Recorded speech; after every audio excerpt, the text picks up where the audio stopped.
विष्णु गुरुदेवो महेश्वरा गुरु साक्षात् परब्रह्म तस्मै श्री गुरवे।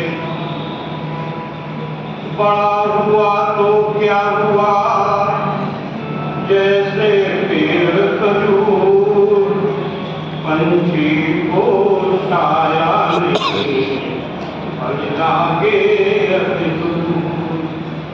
कागा को क्या धुन बने कोयल क्या को दे, मीठे वचन सुनाएंगे यदि आपा कर दे।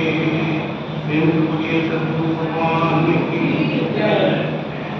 साधु जी, हालांकि समय बहुत हो गया है, दास ने अनुरोध भी किया था लेकिन दास का अनुरोध रिजेक्ट हो गया। तो बहुत 2-3 मिनट में ही अपनी बात कहने की कोशिश करेगा।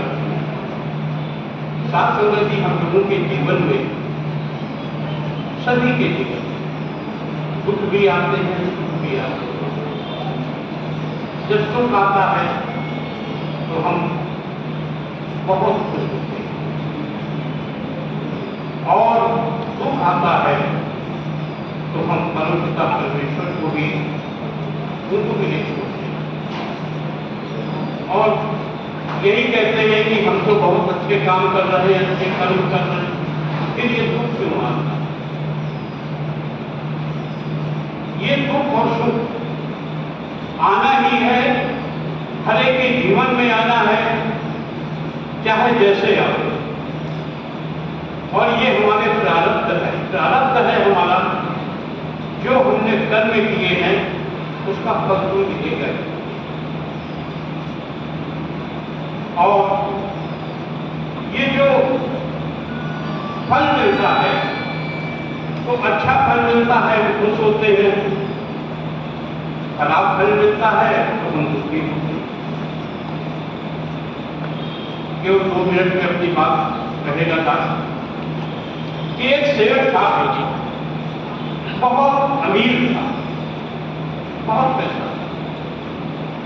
उसके यहाँ एक नौकर था जो बहुत ही अच्छा था। सेठ उसको बहुत अच्छी तरह उसका मतलब देखभाल करता था, उसको उसका बड़ा ध्यान रखता था। वो ये सोचता था कि ये कभी दुखी क्यों नहीं होता, क्या इसको दुख नहीं आता? तो एक दिन वो, मैंने सोशल मीडिया में देखा था, उसमें ये विचार आया। तो एक दिन वो ककड़ी खा, ककड़ी कड़वी निकली। उसने क्या किया, उसको फेंक दिया, नौकर को दे दिया। उसने कहा लो खा लो। अब जब उसने खाया तो बड़े प्रेम से खा लिया, उसे बड़ा अच्छा लगा।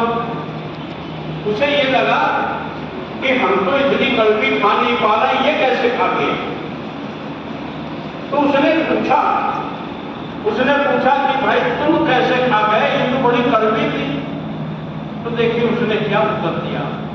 उसने कहा कि सेठ जी, आप तो हमारा हमेशा ध्यान रखते हैं, हमको हमेशा अच्छी चीज देते हैं, आज अगर आपने कड़वी दे दी तो क्या हुआ? और वो कड़वी ककड़ी को खा गया।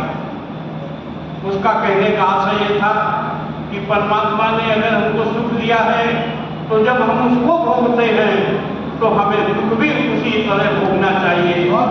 तो साथ जी, बहुत कम शब्दों में अपनी बात रखने की कोशिश कर रहा हूँ कि हम सद्गुरु से विनती करते हैं कि दास को और जो भी लोग यहाँ पर इस आशीर्वाद को चाहते हैं, अपने सद्गुरु से ये विनती करें कि आप मुझे ऐसी शक्ति दें कि हम अच्छी बातों को ग्रहण करें ही, जो हमें खराब तरह से जो हमारे जीवन में जो कठिनाइयाँ आवे उनको भी हम सामना करने की हमें शक्ति दें। साथ में